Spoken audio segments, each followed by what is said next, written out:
Good morning. Day 2 ng ating day 2 ng ating pagda-diet.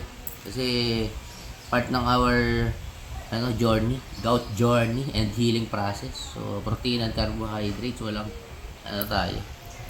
Wala tayong rice. Black coffee lang din. So ito. Sabi, pipino lang. Kawawa din.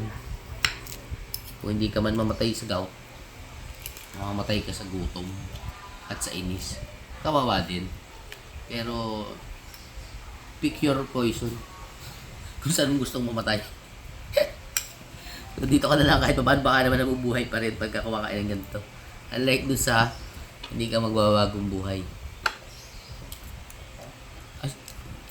Pero pwede naman daw talagang kainin to eh. Itong balat. Pag malinis naman yung mo. Pwede naman yan. Mas sustansya pa nga daw yung balat. Subukan natin. Ba? Okay. Ito lang naman. Kain natin. So, konting manok, isang itlog, isang kamote, at black coffee. Para mainom natin tong ating damot. That's all. Thank you. Good morning.